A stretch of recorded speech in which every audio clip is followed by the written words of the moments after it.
পাওয়ার জন্য, উন্নয়নের জন্য, তার মেয়ের ইজ্জতকে রক্ষা করার জন্য, তার বাড়িকে রক্ষা করার জন্য, নিজের জীবনকে রক্ষা করার জন্য, দেশের উন্নয়নের জন্য, ডাকাতি, চুরি, গুন্ডামি, বদমাশির জন্য কেউ কাউকে ভোট দেয় না। স্বামীকে বেঁধে রেখে স্ত্রীকে ধর্ষণ করবেন, এর জন্য মানুষ কাউকে ভোট দেয় না। বগুড়া দেখেছেন, প্রস্তাব দিয়েছে বাবার কাছে, আপনার মেয়েকে বিবাহ করতে চাই। বাবাই রাজি হয় নাই, মেয়ের সামনে বাবাকে হত্যা করে ফেলেছে। এই কি অন্য কেউ না, বগুড়ার ঘটনা। শুধু বিবাহের প্রস্তাবে রাজি না হওয়ার কারণে বাবাকে হত্যা করছে। এই বাবা হত্যা হবে, এর জন্য কেউ কাউকে ভোট দেয় না। তজুমুদ্দিন এই ভোলা, আপনাদের ভোলা, আমাদের ভোলা, চাঁদা না দেওয়ার কারণে স্বামীকে বেঁধে রেখে সবার সামনে স্ত্রীকে গণধর্ষণ করেছে, এর জন্য মানুষ কাউকে ভোট দেয় না। ঢাকায় দেখেছেন, চাঁদার জন্য আপুসের মধ্যে নিজেদের মধ্যে করুন ধরে নিজের দলের লোকদেরকে পাথর মেরে সবার সামনে হত্যা করেছে। নিজের জীবনকে বিসর্জন করার জন্য কেউ কাউকে ভোট দেয় না। আপনারা দেখেছেন, বিএনপি অফিস করছে, 1 বছর পরে ভাড়া চাওয়ার জন্য গেছে, শুধু ভাড়া চাওয়ার জন্য গেছে, এর জন্য মালিককে হত্যা করছে, এর জন্য মানুষকে ভোট দেয় না।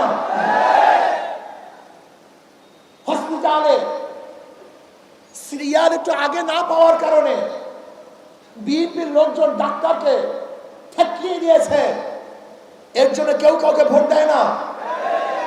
সোহাগ পরিবারের সামনে, সোহাগ পরিবহনের সামনে, অফিসের সামনে সিগারেট পান করতেছিল, শুধু সেই লোকজন বলেছে একটু সরে তারপর পান করেন। আর আপনারা জানেন, ওপেনে সিগারেট পান করা আমাদের বাংলাদেশের আইনের খেলাফ, এটা আইনে নাই। ওপেনে কোনো জায়গায় কেউ সিগারেট পান করতে পারবে না, এটা বাংলাদেশের সংবিধান, বাংলাদেশের আইন। শুধু এতটুকু অনুরোধ করছে, একটু পাশে সরে তারপর সিগারেট পান করেন। শুধু এতটুকুর জন্য সোহাগ পরিবারের গাড়ি সহ অফিস ভেঙ্গে, মালিকের বাড়ি ভেঙ্গে চুরমার করে ফেলছে, এর জন্য মানুষকে ভোট দেয় না। আপনারা কতটা ঘটনা বলবো, চাঁদা না দেওয়ার কারণে এতদিন আয়না ঘর করেছে শেখ হাসিনা, এখন আয়নাঘর করেছে ছাত্র দলের লোকজন।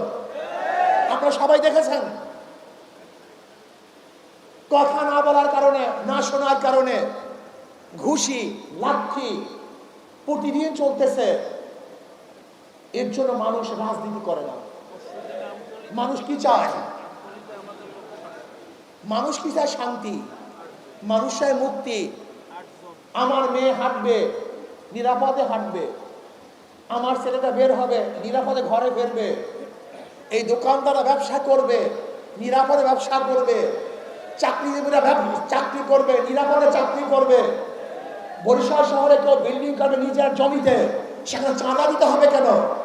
কেন চাঁদা দিব? কাকে চাঁদা দিব? কারণটা কি? আমি আমার জমিতে ঘর করব, কেন চাঁদা দিব?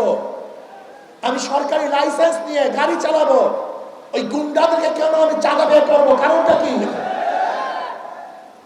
এমন কোন জায়গা আছে যেখানে চাঁদাবাজি নেই, এর জন্য মানুষ রাজনীতি করে।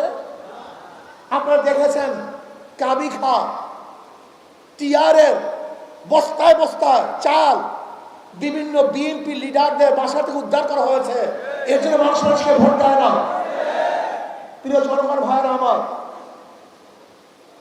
এখনো ক্ষমতায় যায় নাই বিএনপি, এখনো ক্ষমতায় যায় নাই। এরপরে তাদের অবস্থা এই, ভয় আছে, যেতে পারি কি পারি না, যদি অপকর্ম করে মানুষ ভোট দিবে না। এই ভয়ে ভয়ে যে কাজগুলি করতেছে, যখন ভয় থাকবে না, যখন ক্ষমতায় চলে যাবে, এই দেশটার অবস্থাটা কি হবে বলেন তো? এখনো ক্ষমতায় যেতে পারবে কি পারবে না, অপকর্ম করলে সেই ভয় আছে। তারপরে এই কাজ যখন ক্ষমতা চলে যাবে, এই দেশটাকে নরকে পরিণত করবে, জাহান্নামে পরিণত করবে। আমার জনগণ বন্ধুরা, আমার জনগণ বাবারা, আপনারা বারবার ভোট দিয়েছেন, 70-এ ভোট দিয়েছেন, 73-এ ভোট দিয়েছেন, এরপরে ভোট দিয়েছেন বারবার, বহু ভোট আপনারা দিয়েছেন, কিন্তু ভাগ্যের পরিবর্তন দেখেন নাই, শান্তি পান নাই, জনগণের জানমালের ইজ্জতে রক্ষা হয় নাই। আবারও ভোট দিবেন, কাদেরকে ভোট দিবেন দেখে শুনে বুঝে তারপর ভোট দিয়েন। আমরা চাই না এই দেশটাকে নরক করতে, আমরা চাই না এই দেশটাকে গুন্ডার দেশ বানাতে, আমরা চাই না দেশটা ধর্ষকদের দেশ হোক, আমরা চাই না দেশটা চাঁদাবাজের দেশ হোক, খুনিদের দেশ হোক, জালেমদের দেশ হোক, এটা আমরা চাই না। আমরা চাই মানবতার দেশ, শান্তির দেশ, মুক্তির দেশ, যেখানে আমার গরিব বন্ধুরা না খেয়ে থাকবে না, বাংলাদেশের একজন জনগণ বস্ত্রহীন থাকবে না, আমার মা বোনা ধর্ষিত হবে না, কোন গরিবদের উপরে জুলুম অত্যাচার করা হবে না। মসজিদের মধ্যে ইমাম সাহেব বক্তব্য দিবে, কার উল্টা পুল্টা কার বিরুদ্ধে বক্তব্য দিলেই ওই গলা টিপে ধরবে, এরকম আর সমাজ আমরা দেখতে চাই না। আজকে বিএনপি হাজারো জায়গা আল্লাহর জিকির বন্ধ করে দিয়েছে, আল্লাহর জিকির বন্ধ করবে এরকম কোন লোক আমরা দেখতে চাই না। আমরা চাই স্বাধীনভাবে দেশের মানুষ বসবাস করবে, সবাই চলাফেরা করবে। আজকে বিএনপি যে কাজ শুরু করছে, পীর সাহেব চরমনাইকে নিয়ে এসে মন্তব্য করছে, আমি মনে করি বাংলাদেশের প্রত্যেকটা মুসলমানদেরকে জাগ্রত হওয়া উচিত, মুমিনদেরকে জাগ্রত হওয়া উচিত, খাস করে বরিশালের প্রত্যেকটা মানুষের জাগ্রত হওয়া উচিত। এটা আপনাদের জন্য লজ্জা। আমাদের প্রতি কি স্লোগান দিয়েছে, নেশা মিথ্যা বলে নেশা খায় পীর সাহেব চরমনাই, যাদের মাধ্যমে হাজারো গাঁজাখোর গাঁজা ছেড়ে দিয়েছে, হাজারো মদখোর মদের বোতল ভেঙে চুরমার করে ফেলেছে, হাজারো খারাপ লোকগুলো আল্লাহর ওলি হয়েছে। তাদের মধ্যে স্লোগান কি দেয়, মিথ্যা বলে নেশা খায় পীর সাহেব চরমনাই। এ চরমনাই বাসী, বরিশাল বাসী, কখন নেশা খেলাম, কোন কথাটা মিথ্যা বললাম, ধরিয়ে দেন যে অমুক কথাটা মিথ্যা বলেছি। আমরা নাকি ভণ্ড, আমরা নাকি ভণ্ড, আমাদের নাকি এলেন খালাম নেই, আমরা মূর্খ, আমরা নাকি চরের দল, কটূক্তি করে। আমি বারবার বলতেছি, আমি বিশ্বাস করি যারা আল্লাহর ওলিদের বিরুদ্ধে এই কটূক্তিমূলক বক্তব্য দিয়েছে, আল্লাহ পাক ছাড় দেন, ছেড়ে দেন না। গজবের অপেক্ষা থাকো, গজব আসতেছে, গজব আসতেছে। এই বরিশালে বসে বলেছিলাম, ওই জালেমদের প্রথম না দেখিয়েছেন আল্লাহ পাক আমাকে মৃত্যু না দেন। আজকে বলবো যে আলেম ওলামাদের বিরুদ্ধে আঙ্গুল তুলেছ, বক্তব্য দিয়েছ, আল্লাহ পাক রব্বুল আলামিন অবশ্যই অবশ্যই ওদেরকেও শাস্তি দেবেন, গজব ফলাবেন।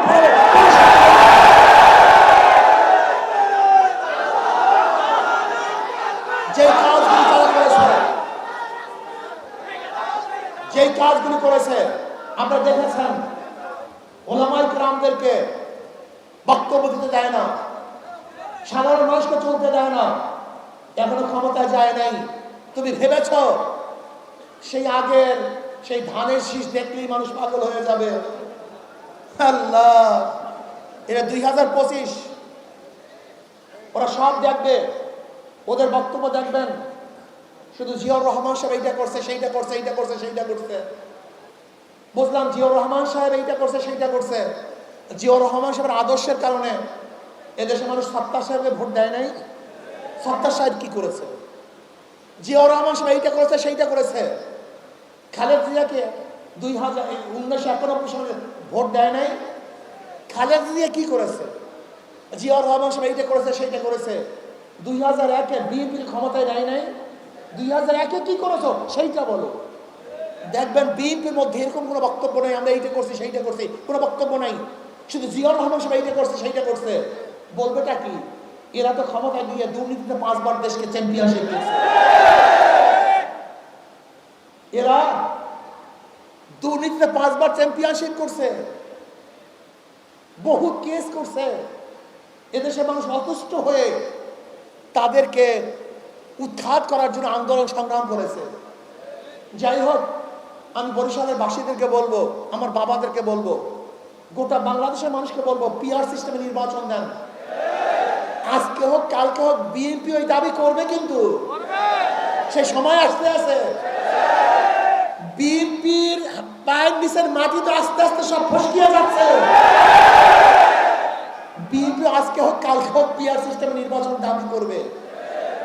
আর আমি বিশ্বাস করি, সাংবাদিকরা লিখে রাখেন, ভুলবেন না, আজকে তারিখ দিয়ে লিখে রাখবেন।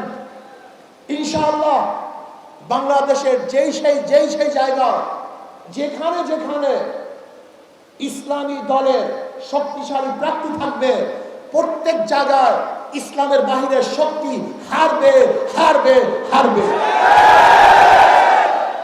যেখানে যেখানে যেই সিটগুলিতে ইসলামের পক্ষের শক্তিশালী ক্যান্ডিডেট থাকবে, বিপক্ষের ইসলামের বিরোধী সমস্ত শক্তিগুলি অবশ্যই হারবে।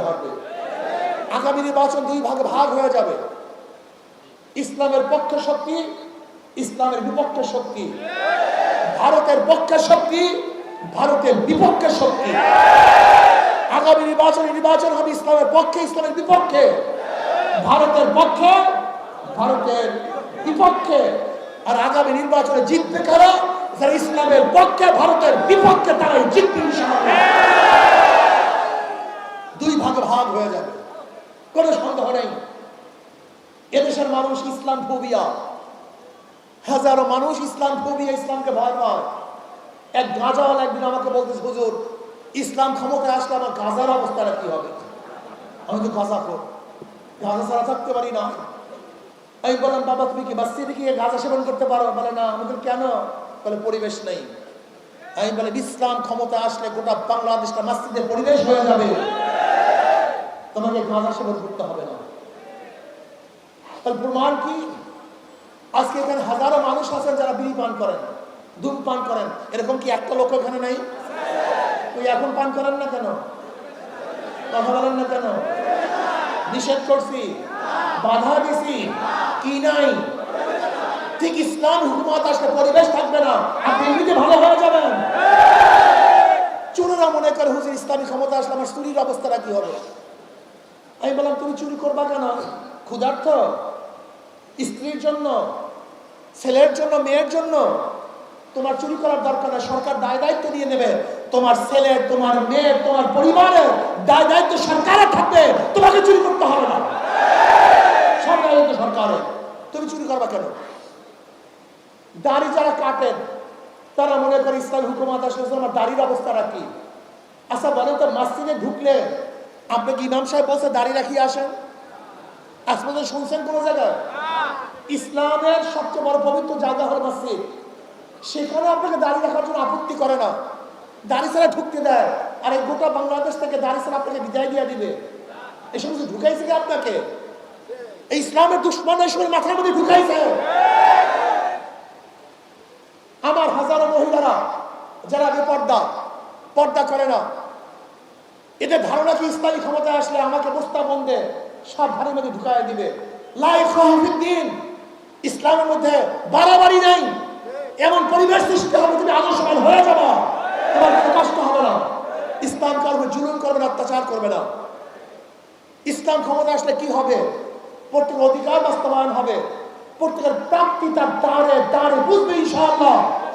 আমি সমস্ত বাবাদেরকে বলবো, এই 53 বছর পর্যন্ত বিভিন্ন মানুষদেরকে বিভিন্ন দল থেকে ক্ষমতায় নিয়েছেন, বারবার পরীক্ষা করেছেন, ওরা বারবার ফেল করেছে। আমি অনুরোধ করব, আগামী নির্বাচনে শুধু ইসলামকে পরীক্ষা করুন, একটাবার পরীক্ষা করুন। যদি ফেল করে জীবনে আপনারা কাছে আসবো না। একটাবার পরীক্ষা করুন, শুধু একটাবার। হাত জোর অনুরোধ করছি, ইসলামকে শুধু একটাবার পরীক্ষা করুন। ভাববেন না জিতবেন, থাকবেন না অবশ্যই জিতবেন ইনশাআল্লাহ। আর মুসলমান কেন ইসলামকে পছন্দ করবেন না? মুসলমান কেন ইসলামকে পছন্দ করবেন না? আপনার জন্য সবচেয়ে প্রিয় সংগঠন, প্রিয় নীতি আদর্শ ইসলাম। ইসলামের বাইরে যাওয়ার আপনার কোনো সুযোগ নেই। ওদের সব জায়গায় ধোঁকাবাজি। যারা নৌকা নিয়ে নির্বাচন করে নিজেরা নৌকা চালাতে পারে না, যারা ধানের শেষে নির্বাচন করে নিজেরা ধান কাটতে পারে না, যারা নাঙ্গল নিয়ে নির্বাচন করে নিজেরা নাঙ্গল বইতে পারে না, যারা কুঠা নিয়ে নির্বাচন করে নিজেরা কাঠ হাঁটতে পারে না, সমস্ত মার্কাগুলি প্রতীকগুলি গরিবদের, কিন্তু যারা নির্বাচন করে একজনও গরিব না। প্রতীক সব গরিবদের, কিন্তু যারা নির্বাচন করে তার একজনও গরিব না। তার মানে মার্কার সাথে ওদের কাজের করে মিল নাই। কিন্তু হাত পাখা এমন একটা প্রতীক, যে নির্বাচন করে সেও চালাতে পারে, যারা সমর্থন করে তারা চালাতে পারে। হাত পাখা প্রয়োজন মুসলমানদের, হাত পাখা প্রয়োজন হিন্দুদের, হাত পাখা প্রয়োজন খ্রিস্টান বৌদ্ধদের, হাত পাখা প্রয়োজন পুরুষদের, হাত পাখা প্রয়োজন মহিলাদের, হাত পাখা প্রয়োজন বড়দের, হাত পাখা প্রয়োজন ছোটদের, হাত পাখা প্রয়োজন ধনীদের, হাত পাখা প্রয়োজন গরিবদের। কেউ কার মার্কা নিয়ে ঘুমায় না, ঘুমের সময় কার মার্কা বুকের উপরে থাকে না, কিন্তু একটাই প্রতীক ঘুমের সময় কলিজার উপরে থাকে, সেই প্রতীকের নাম হাত পাখা। সব মার্কা দেখা শেষ, হাত পাখার বাংলাদেশ।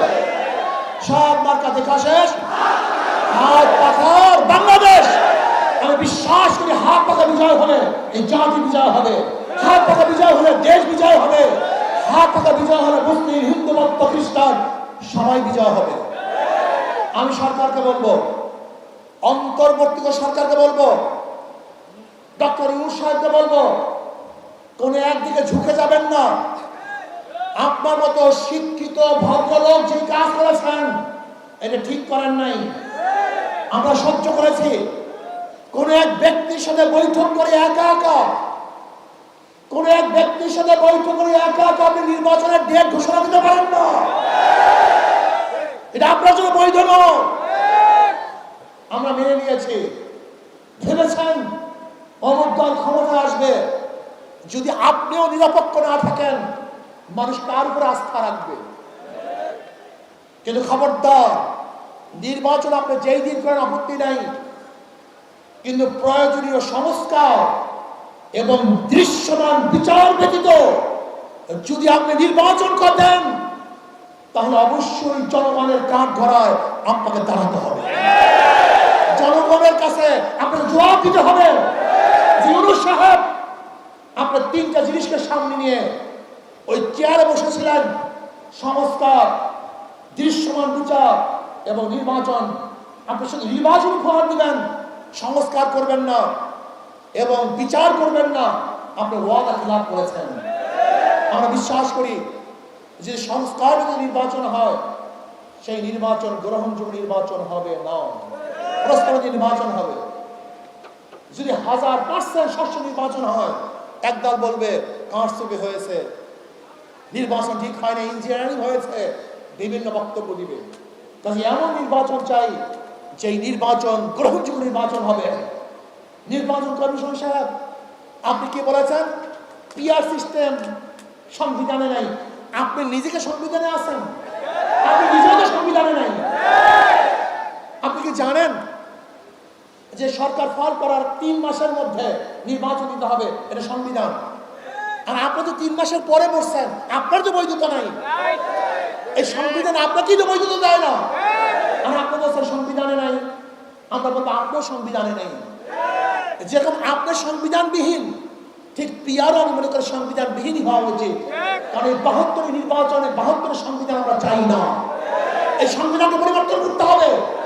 সমস্ত ফ্যাসিস্ট তৈরি করে 72 সংবিধান, এটা যার যার মতো কেটে সেটে নিজেদের অনুযায়ী, নিজেদের স্বার্থ অনুযায়ী সাজানো হয়েছে। এই সংবিধান মানুষকে কল্যাণ দিতে পারে না, মানুষকে মুক্তি দিতে পারে না। কাজে সংবিধান পরিবর্তন করতে হবে, সংস্কার করতে হবে, বিচার করতে হবে, পিআর সিস্টেমে নির্বাচন দিতে হবে। আর পিআর সিস্টেমে নির্বাচন দেওয়ার জন্য ইনশাআল্লাহ আমরা কর্মসূচি ঘোষণা করব। অবশ্যই অন্তর্বর্তী সরকার পিআর সিস্টেমে নির্বাচন দিতে বাধ্য হবে ইনশাআল্লাহ। আর যারা বলে পিআর বুঝি না, খায় না, মাথায় না, ওদের রাজনীতি করার কোনো অধিকার নাই। একটা পিআর সিস্টেমে নির্বাচন হবে কি হবে না সেটা ভিন্ন কথা, কিন্তু একজন রাজনীতিবিদ যদি বলে আমি বুঝি না, তাহলে তার রাজনীতি করার কোনো অধিকার নেই। তাহলে আসুন আগামী নির্বাচনে হাত পাকা প্রতীকের পক্ষে ইনশাআল্লাহ যে যেখানে আসি সব শক্তি নিয়ে ঝাঁপিয়ে পড়ব। রাজি আছেন ইনশাআল্লাহ? আমাদের বরিশাল আগুলজারা আমাদের আগুলজারা উজিরপুর থেকে আমাদের রাসেল সর্দার মেহেদী সাহেব ইনশাআল্লাহ নির্বাচন করবেন, বলেন আলহামদুলিল্লাহ। আমাদের সিরাজ সাহেব বাবুগঞ্জ বুলাদির থেকে ইনশাআল্লাহ নির্বাচন করবেন, বলেন আলহামদুলিল্লাহ। আর আমাদের হযরত মাওলানা মুফতি আবুল খায়ের সাহেব মেহেন্দিগঞ্জ হিজলার থেকে নির্বাচন করবেন, আলহামদুলিল্লাহ। এবং আমাদের ডাক্তার সিরাজি সাহেব আলহামদুলিল্লাহ তার অবস্থা তো খুবই ভালো, ইনশাআল্লাহ মৌসুমে চালুকার থেকে নির্বাচন করবেন, আলহামদুলিল্লাহ। আমাদের সবাইকে কবুল করে নেন। এবার বরিশালবাসী বেঁধেছে জোর, হাত পাখা দিলে ভোট। আল্লাহ আমাদের সবাইকে হাত পাখা বরিশাল সদর থেকে আল্লাহুম্মা আমিন। রব্বানা যালামনা আনফুসানা ওয়া ইল্লাম